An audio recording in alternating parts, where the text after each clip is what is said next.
Ralph Zig Tycho. Yeah, all the way from Alameda, California. Give it up for the Zigzag Man. What's happening, Ziggy?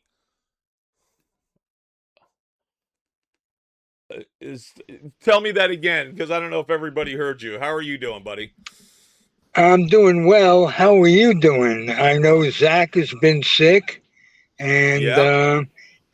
is he recovering? Yeah, he's recovering, but we're still kind of we don't know what's really started all this. So here, I'll bring my camera over to me. We're not sure why he's sick and why he's having these issues. Pretty serious stuff, but he is doing good right now. Thank you for asking. A lot of doctor's appointments, a lot of searching and figuring out why the heck this is happening to him. But it's what we call the roller coaster of my life, Ziggy. In the last Yeah, 3 months, I've been I injured hear you. twice. I've been injured twice walking a dog. I was injured in a car accident, and now this stuff with Zach. It's always something, right? If it's not one thing, it's your mother. Wait, that's not it.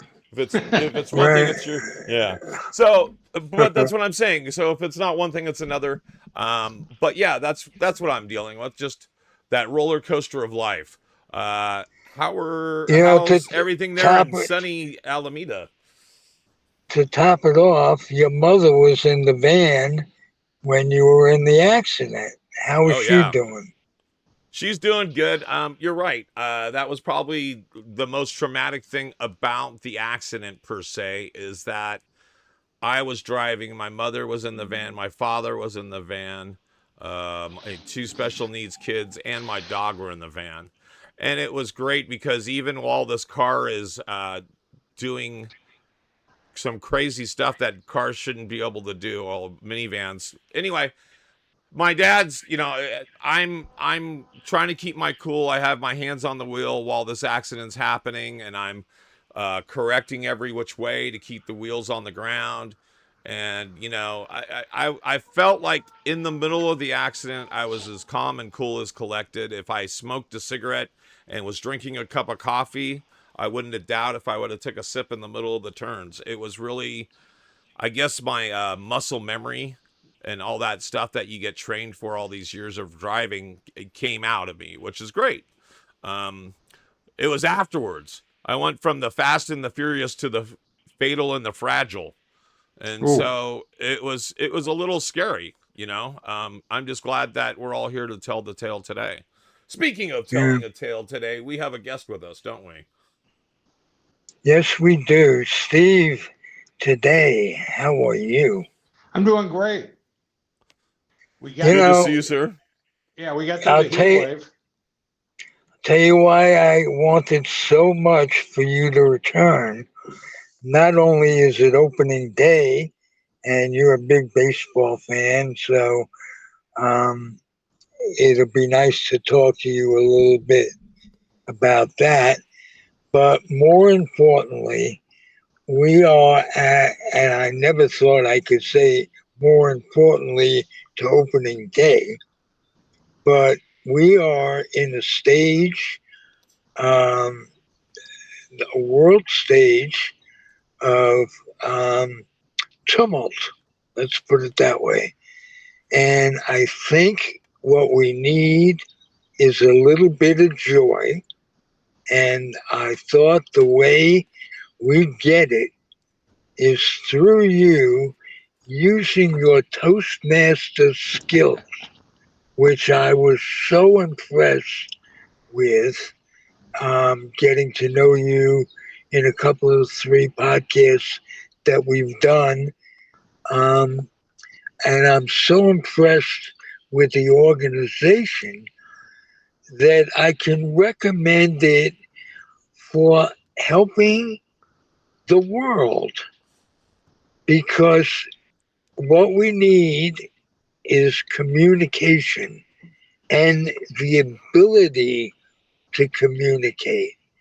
And that is at an all time low in this world.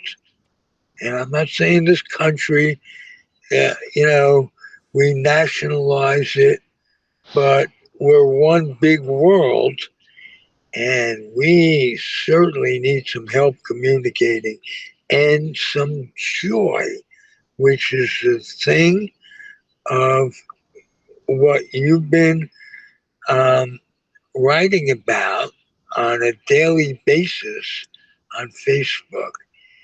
I'd like you to tell us what that's about, and then if you would read from your writings to us, because the world, this podcast, me personally, Paul and what have you, who people listening, are all going through the same thing. We are fighting a non-joyous time. And I'm a hedonist. I want things to go well. So if I could ask you to take it, Steve, and run with it in your inimitable way. All right. Sounds good, Ralph. Well, Yeah, thank you. times are crazy right now. And on December 1st, my first grandchild was born. Little baby girl, and I'm a grandpa for the first time. And it just brought so much joy into my life. And then I got to thinking that no matter how crazy things are, something good happens every day. It could be spectacular, like the birth of your grandchild, or it could just be, wow, I made that drive across town and I didn't hit any red lights. Or I'm walking down the street and I saw somebody I haven't seen in 20 years and we caught up and had a great conversation. So, what I committed to do is for 90 days, write down one thing that brought me joy. There were a lot of easy ones. Any day I spend with my granddaughter, that's an easy one. There's joy there. And then there's other things that happen that are real exciting. But there were the mundane ones. And there was one, let me get my notes here. If you would.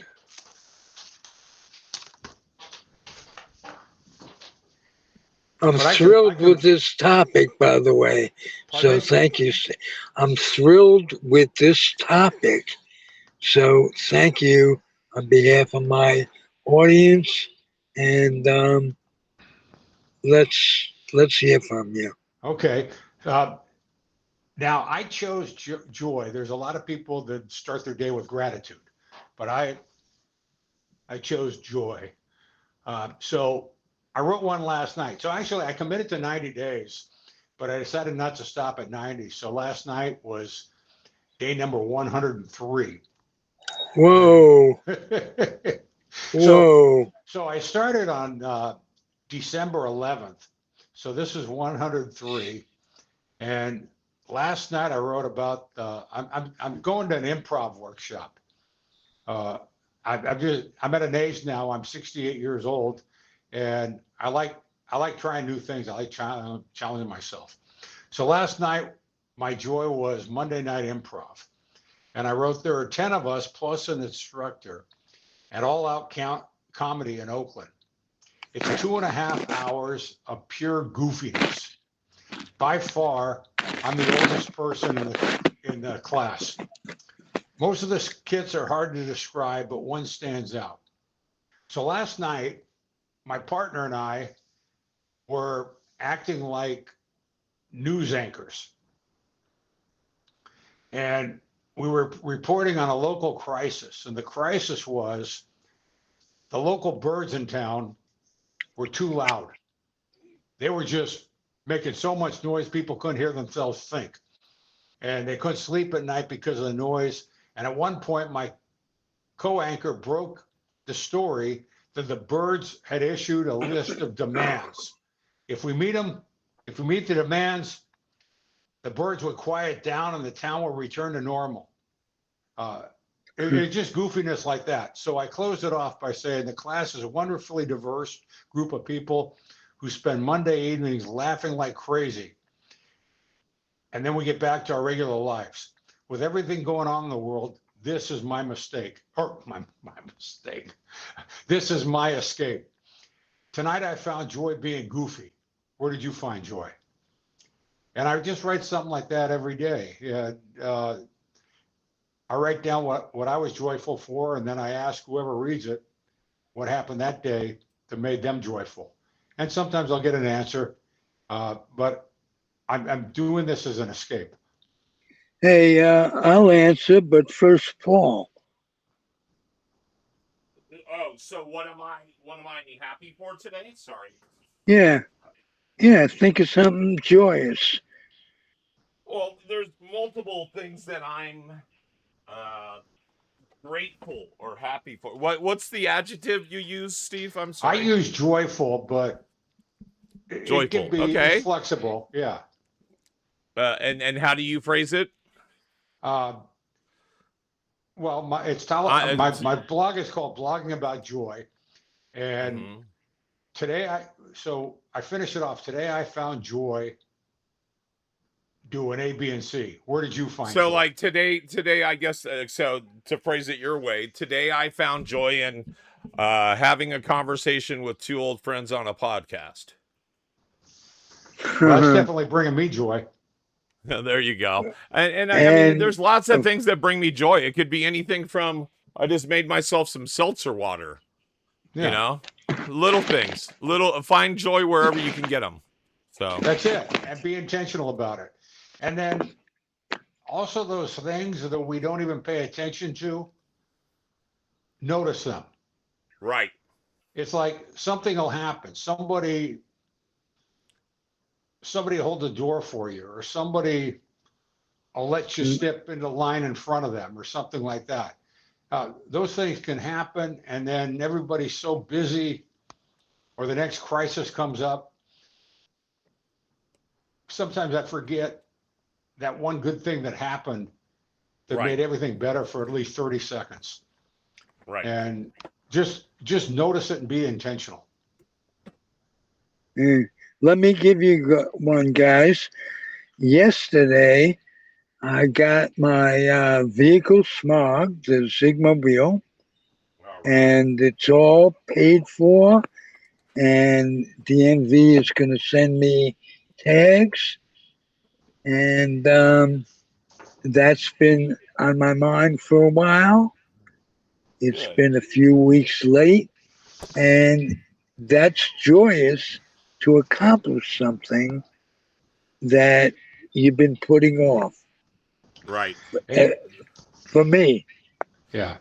Anytime you can express something off, so that could be a stressor, and sometimes when that sits on you, it's a heavy load to carry. Right. No matter what it is, how simple. When am I going to run out of big lighters? Right. Is it going to be so when I'm near the store, when I'm rested and don't want to go out? Thoughts on your mind, important things like that. Surely I jest. Yeah, no, it's like George Carlin used to say, those are the things that keep me up, or make me think in the dark, or keep me up at night, or I forget how he phrased it. Right.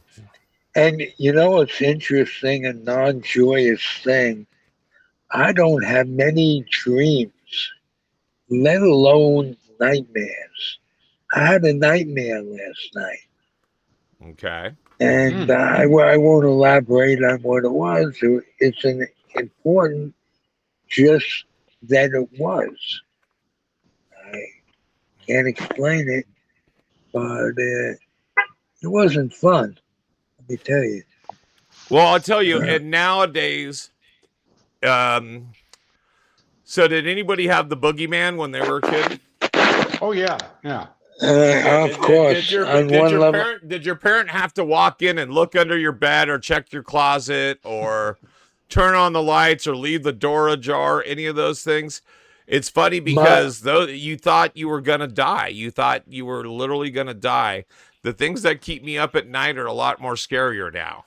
My boogeyman has an orange coif of hair, and so yeah, it scares me. Yeah, so it, he's either gonna survive this or he's and not. Oh wait, try to stop it. can and no, he's gotta. According to him, he's got to stay out of jail He's by got to stay out of jail. not having being impeached, and Right. that means fixing the election. No question about that. Or doing something so spectacular as if World War III isn't spectacular enough. He's going to do something to force the election to be postponed, Oh yeah. and that's my fear. Well, he Um, definitely He wants to. I don't know if he can get away with it, but he definitely wants to. yeah, he well, definitely wants to. what hasn't he gotten away with?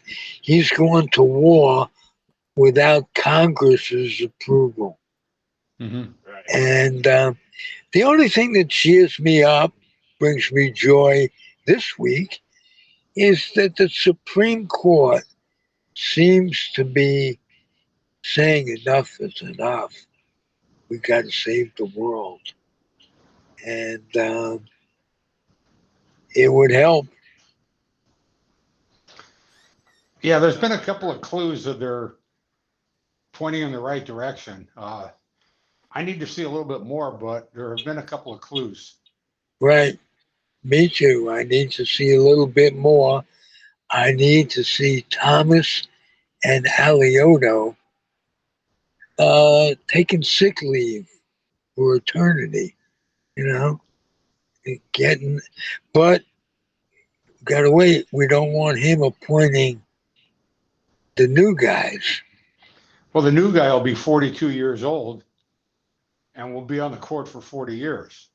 Right, Yeah. right. But we don't want Trump having anything to do with that. There are some dilemmas. We are, um, Israel seems to be wagging the tail. Can you guys elaborate on that, or am I imagining it? Paulie? I think the tail's wagging the dog at this point. Okay. You know what I mean. Right. No, I Um, do. uh, he's just as bad, Netanyahu is, as Trump in his. Yeah, they're like the same guy. They are Right, like the same exactly. guy at just a slightly different incarnation, and it's funny because Netanyahu's definitely manipulating the shit out of Trump and knows exactly how to play him like a fiddle. Because even Oh, yesterday, there was the thing in our news that was all about, um, are we? I'm trying to remember exactly how they were phrasing it. Basically, if the war was going to end or if they're in talks. And Trump was saying, "Yeah, we're in talks. We've been in talks for the last couple of days. I'm talking to some of their head people. Oh, the head of state, he their was lying Ayatollah." about he was And he was lying about lying that. about it. Correct. And so then Iran media came back and said, "Yeah, no, there is no talks going on currently. They're just bombing the shit out of us." And then Netanyahu jumped in after those two, after Trump said his thing and after they said their thing and denounced it. Netanyahu said, I don't know if there's talks. We're just bombing. Yeah. And so he's using Trump to be the bad guy and to get his war that he's wanted. Right. And I get And then it. the Believe me, other, yeah, Iran is not Iran and the Ayatollah. All that stuff was not good news, but we've known that all my lifetime, and I'm yeah. 58, and so Well, you're not telling I tales out of school, 10 years right? ago I was talking about the eventuality of Israel fighting Iran because Iran controls the purse strings of Hamas. And that hasn't changed.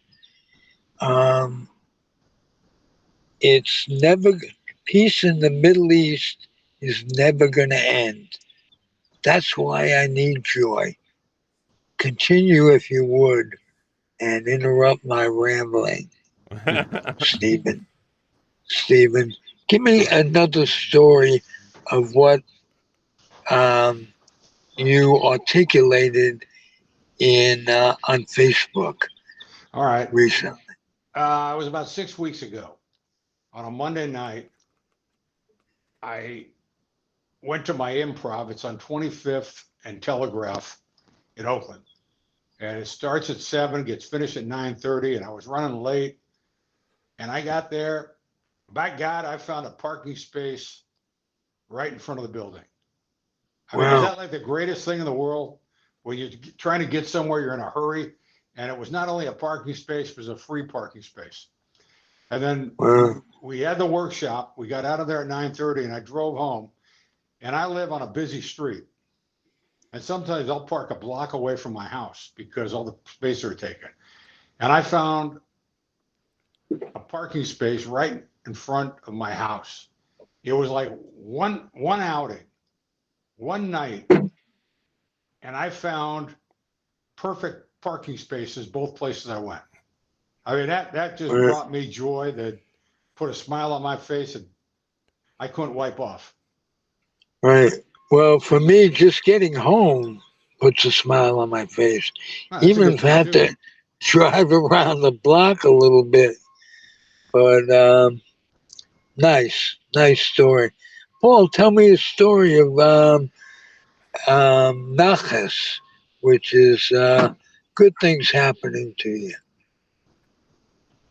Tell you a good story about good things happening to me. Wow, that's a great question. I guess that I'm persevering and I'm making it through all my trials and tribulations. I've had, like I said, all these injuries. The two different injuries to me, the car accident, now Zach. And I've still got my normal responsibilities, from the studio to my parents to my home and everything else. And so um, it's just been about navigating and always adapting. They say that's what the human animal is all about, is adaptation. So I've been adapting to my environment as much as possible, and no matter what's thrown at me, I guess I'm a problem solver. I make things happen, but it's usually at the risk or the damage to my own well-being. And what I mean by that is I'll run my tank on empty, and my body will finally just tell me it's time to take a break, and it does it in many ways. So I've been doing a lot of that. I've been feeling my age. Next month I turn 59. Um, I don't know where it went. I never thought I'd see 30. I thought I was going to be Jimi Hendrix or, Janis Joplin or Jim Morrison or somebody, and Hey, be part of the Paulie, 30 Club. Go try ahead. living, try being in your 80th year on Earth, Well, I which is know. That's what I something mean. I I, am. I can't even envision where I was going to be here at almost 60. And, being a writer, I remember writing something at, I'm trying to remember. It was 25, 50, 75. So I believe I called it 25, 55, 75. Wait, 25, 50, 75. Yeah. So it was basically my oldest son was 25, I was 50, and my mom was 75. So we basically all had our children at 25 years of age, and it was kind of Interesting. it was kind of a reflection point for me in ways. So I remember writing something about it, and I remember being in the middle of that. I remember being 25.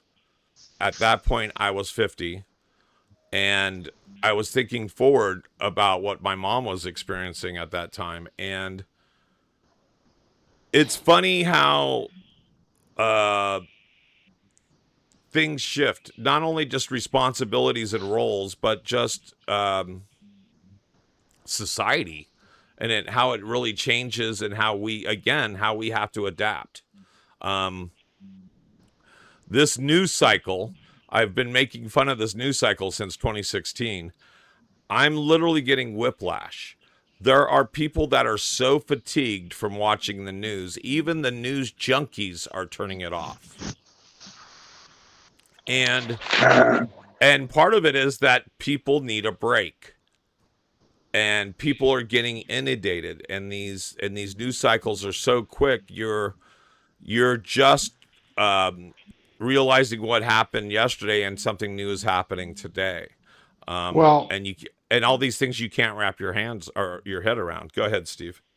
yeah. Well, when I started that's why I started the blog on blogging about joy. And I started on December 11th because something crazy was going on. And now on March 23rd or March Something 24th, crazy is going. I have no idea. I can't remember for the life of me what was going on December 11th Right. that had me all worked up. Oh, and Yeah, it's it like that. was And all these news cycles, if you watch the guys come back on Monday, even if it's the late night television people like Jimmy Kimmel and Jon Stewart and stuff, when they come back on a Monday, they're like, "Oh, welcome. It's Monday night, and wow, what a weekend." And Right. so, even since their Friday night where they cut off to Monday, they've changed their headline on their stories like 100 times. right.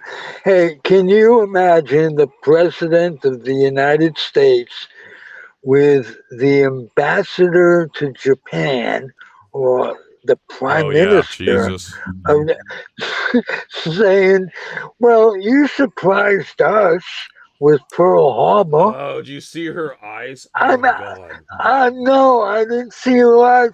I saw my eyes just roll up in amazement, roll back. How the fuck can they keep him in office without Amendment 25 just based on Some of the people that? love the shit that he's doing. Some of the people love it. Who? Some of his base think, oh, he's saying the shit that we wanted to say for years, and it's like, oh my God, you're embarrassing. You're like the grandfather that has started to lose his mind, and Right. you're Well, that's exactly who he is. I mean, he he's got stuff going on in the head. oh yeah. Oh, Well, yeah. he's had He's stuff going on in demented, the head. Now he's got even more stuff going on in the head. Yeah. Well, or less. Yeah, Um, however you want to look at it. yes. Um, but to keep him in office when you are this close to getting, um, to having his cabinet see him for what he is.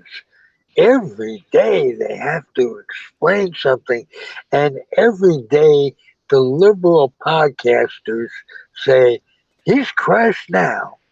This ought to kill his um his tenure, and it never does.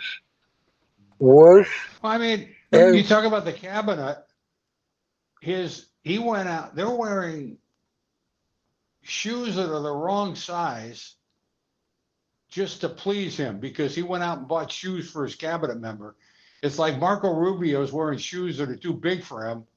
He's walking around on boats, but he doesn't want to say to Trump, Jeez. "Hey, thanks for thinking about me, but these shoes are too big." You Right. know, if my boss bought me shoes, I'd take it with respect. But if they didn't fit, I'd say, Thanks for thinking about me, but they don't quite fit. Well, Right. say But they nothing. can't Just even do that. put it in your closet, for Christ's sake. You don't have to wear them Yeah, if they don't but fit. then when they show up together, the dear leader is going to say, "Where are the shoes I bought you?" And then Marco Rubio doesn't have Well, the. okay, and these guys have enough money in their pocket, so if they get the wrong size shoe and they don't get a gift receipt, I'm pretty sure they can just order the right size, exact same shoe. Yeah, yeah. Do you see where this is proverbial? It's not just the size shoe, it's the No, it's mindset. right. It's the mindset. That's what it is. Yeah. Yeah. And he's either very calculating or just doesn't give a fuck. um, Sometimes I wonder if he's not more clever than he's given. He's Oh clever, yeah, that he uses his evil, dumbness. He uses his dumbness as a as a manipulating way of doing things. Sure. Yeah. right? It covers up his evilness, and I've seen things in Bodhi, for instance, when she didn't look the survivors right over her shoulder. She couldn't look them in the eye. There's a certain evilness from their ilk that I'm glad I get the chance to be cathartic and talk about on my podcast. Right. So that's all I can say. Got to Uh, work it out somehow. yeah, exactly. How many people for instance, in Starbucks, if you go in and people are sitting there, how many people want to hear my dribble? Right. You know, so this is good. Uh, one more thing from you. One more, Steve. One more essay that you might read us. Okay. Let me In, get it. And while you're doing that, I'm gonna do my thing. Okay, so yeah, we'll do a I'm little gonna. business. Unless That's you right. mean going number one and number two. No, number Um, one, number two. No, you're right. We're gonna do some business. So let me do that. So here, let me see here. How can I do business? Let's do it this way. Hey guys, like Ziggy says, we're all lawyered up. What does that mean? We have a peace of mind. We're able to sleep at night. That's right. Please patronize and go follow our sponsors. Please, we would love to see it. We'll be right back after this. Whether it's criminal defense, estate planning, or civil litigation, the answer is the law offices of Andrew Doja. Call us today at 510-865-1600 or find us on the web at dojalaw.com. For tenant and landlord disputes, there's no other than the law office of Jeff Canberra. Call now 1-510-865-7369 and don't forget to tell them Zig sent you. And guys, please go like, subscribe, ring that little bell. That's right. Whenever a new podcast drops, you'll get notified. That's right. Go find us on Facebook, Instagram, YouTube, and now Twitch. Again, you hit that little bell and you'll be notified when a new episode like today's drops. And then Zig, give us a little bit about Zig Says on Head Start program. well, two things. Before I get to Head Start, let me tell you about one of the most um, well-meaning person on earth, and that's Pope Leo. He is well-meaning, but he seems to have missed the boat on this issue. The swamp needs a draining, and it would really help mankind if y'all would liquidate and be a business instead of being self, into it just for the bucks. Be a business, and whatever your services are, you can sell it without having your crazies be the intermediate of a God that may or may not exist, and people can decide without giving money. Saving the money, 10% of one's income can be saved on the tithing thing. And what would being giving up the tax benefit, what would that do for society if an organization can pay their way and not have to rely on the public dole to pay their bills? Now, I've saved the worst or the best for last. Leave the kids alone. It makes me sick to think that the Catholic Church can absolutely make what Epstein's tribe of pervs are doing, when you think about it, as they're amateurs, according to the Catholic Church, because it goes on in every city, every day, in the name of God for a lot of people. It's got to stop. Liquidate Pope. You're a well-meaning guy, but you're getting to be a bit of a schmuck, because I've addressed this topic with you for a long time, and there should be somebody getting the word back to you.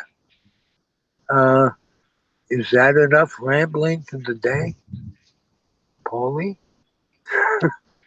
I think you did well. I think you did well. Thank you. Uh, All right. I okay. You're back. How about you telling us what's wrong, Steve, with the world from your standpoint, off the top of your head? Okay, well, I'll tell you what's wrong and why I really started the podcast or started the blog on joy.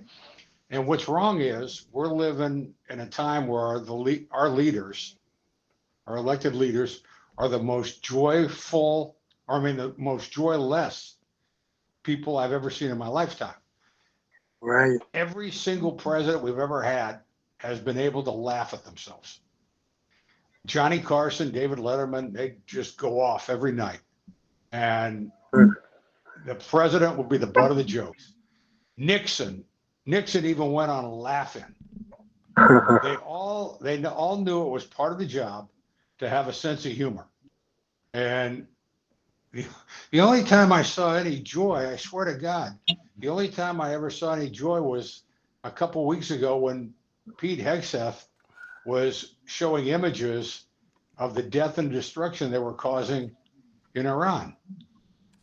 It Was had to like, show people. It had yeah, to but show. he had this joyful look on his face, and it was like, that's the first time I've seen joy on it, any of our leaders' faces since this group took over. Can you imagine Mark Twain living in today's society? He'd be Well, in yeah. a concentration camp, as Oh, well, yeah. they're trying to put Kimmel and Colbert in that same cell. Yeah, but see, the thing is, the one nugget of good news is when we really speak up, the powers that be can't get away with it. It's like when they took Kimmel off the air, people stopped buying. They canceled their subscriptions to Disney and Right. other channels, and the company lost so much money they had to bring Kimmel back. And that's my nugget of hope is that the people don't let it happen. the people in Congress, the Republicans in Congress, they've got, well, they're cowards. I mean, they can't stand up to anybody. But it's actually the regular people, like the three of us, that are making things happen. Well, that's a compliment in itself. Yeah, this Saturday there's going to be rallies all over the country, and I think they had 5 at the No Kings. I think they had 5 million people at the first one. They had about 7 million people at the second one, and Lord knows how many they're going to have at this one, because there's more people fed up now than there were before. I'll give you something that's anti-joy. There's more money put into ICE as there is into any branch of the service. And that's disgusting. Oh, yeah. Why are people, I mean, Trump says our borders are totally free now. Nobody can come in. Is that so? Or is he just exaggerating? Oh, he's always exaggerating. Yeah. Either exaggerating or lying. I mean, we don't know. We've never known exactly what's going on down there. There's reports on different things, but he just generally makes things up. Yeah. Hey, it's baseball season. Do you have that roll of film that we could play, Paulie? Is that Which one? accessible? Which one? The baseball one, the old time baseball guys. Yeah, I believe we have the golden age of baseball, but you might not be able to see it. And I know you won't be able to hear it. I'm not sure if it will come up. So here's some pictures, if you can see. I see Casey. Oh, I don't see. Oh, I do. I see money now. This is a very interesting picture. Sal Magley hated the Dodgers. Um, talk about any of these guys that come up, Steve, and what they mean to you. Well, there's Willie. There's Bobby Thompson. Koufax is 90 years old now. Oh, Isn't that crazy? yeah. And I'm gonna be 80. This is fun. A lot of fun. Yeah. Aging is a thrill. Yeah. I remember those matchups, Koufax against the Giants. Oh yeah. My time growing up was the 1960s, and the Giants came so close in 1965 and 1966, and the Dodgers just edged them out. Hey, they won the pennant in 1962. Right. And I was just a little bit too young to remember that one. Yeah, you missed out on a great team, a great rivalry. 62, 63, Sandy took over, and it was Katie barred the door. He was the most impressive left-hander, and I include Spahn, who had 20 years of winning 20 games. And the impression that Sandy made in 5 good years, thank you, Norm Sherry, was incredible. So here's some more pictures. There's another picture. Yeah. So is that Marty Irvin with Willie, and then is the other one Hank Thompson? Yes, it is. And let me tell you how this picture evolved. In 1951, right before the World Series, Don Mueller, who played right field, broke his ankle. And they put Willie, Hank Thompson, and they put Hank Thompson in right. It made the first time 3 blacks played together in the history of baseball. let Yeah. alone in the World Series. And I may be wrong about the first part, but I don't think so. They were the first three blacks to play together in the World Series. And all three were interesting characters, to say the least. Well, they were all But, different. right, in every way. In every way. Especially what people don't know about Monty Irvin, who was Willie's mentor. Remember, Willie was 20 years old when this was happening. And Monty had been offered by Branch Rickey to be the Jackie's role. And he could have been the first to break the color barrier. But they both agreed. Branch Rickey accepted that Monty was not the guy for it. Number one, he was a little older. Number two, he had been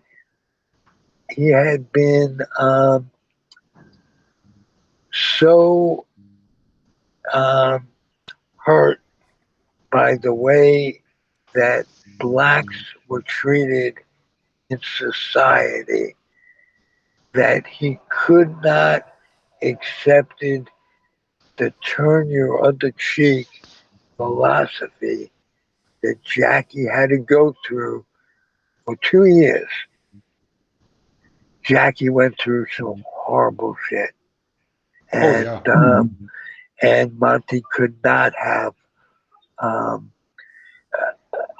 aside that, when he came up, relative, relatively pressure free because the color barrier had been broken. He was outstanding musical.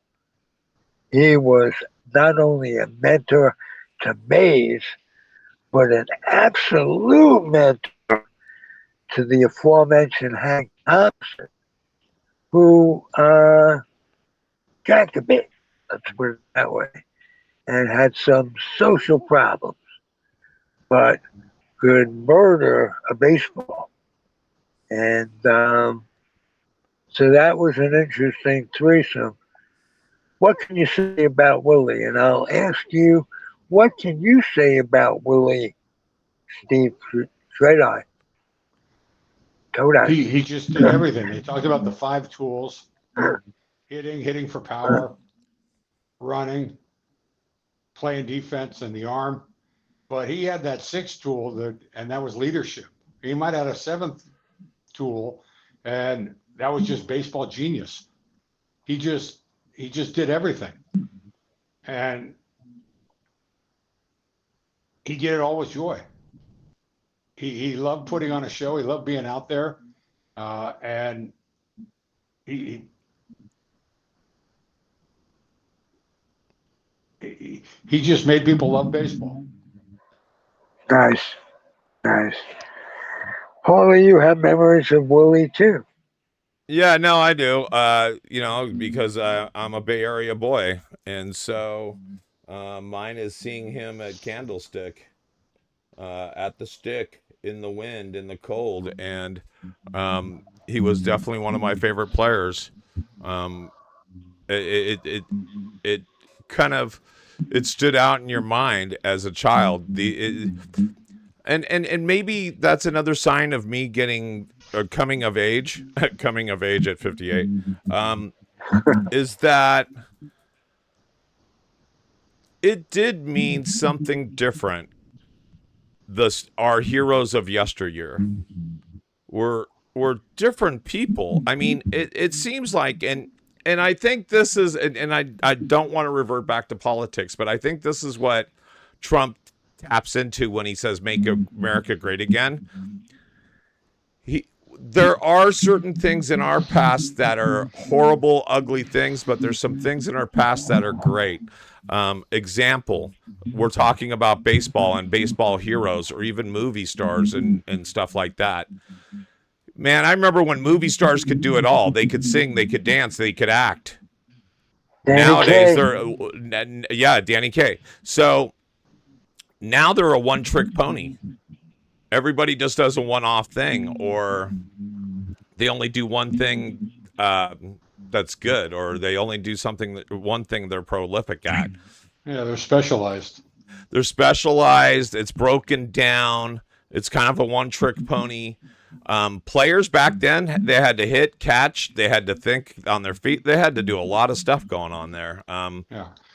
Even their personalities, when they spoke in front of a news camera, they didn't act like assholes. They actually try to inspire people. Yeah. And so that's you were talking about Willie. We've missed those days of our heroes being heroes. Yeah. Yeah. Where have you gone, Joe DiMaggio? There you go. Yeah. Right. He capsulized everything I thought of in a sentence with And quoting a lyric. it turned out he was a mafia bagman in 1989. But that's another story for another time. Great podcast, guys. Thank you. I had a great time. Good. No, You'll I come did back too. there. Absolutely. That's the name of the game. We are all hedonists on some level. Touch of narcissism too, but I could live with that. Hey, look, guys, thank you for being here. And we'll do it again real soon. Let's keep in touch. Paulie? Yep, Yes. absolutely. Thank you, Steve, for being along with us today. Steve, it's always great to have you along for the ride. Thank you, Paul and Ralph. Thank Yes, you. Keep thank up. And one of these days, I'm going to come out to Telegraph in Oakland, and I'm going to do some improv with you because I love, like you said earlier, I love to put myself in like situations where I need to challenge myself more. So, love to come out there and see you. So don't be surprised if one day I walk up to you and go, "Hey, Steve." So there's that. Yeah, send me a text and we'll make it happen. All right, there you go. All right, Ziggy, for myself, Zig, and Steve, get us out of here like only you can, sir. Just remember in times like this, ladies and gentlemen, keep your humor dry, keep your dreams wet, keep your kids out of military recruiting offices and off the laps of clerics who wear dresses, just to be on the safe side. There you It may go. make the day go better for you. Thank you for being my audio. How about that? There you go. All right, guys. Until next week, stay in the zone. We'll see you guys. Thanks a lot. Thank you, Steve.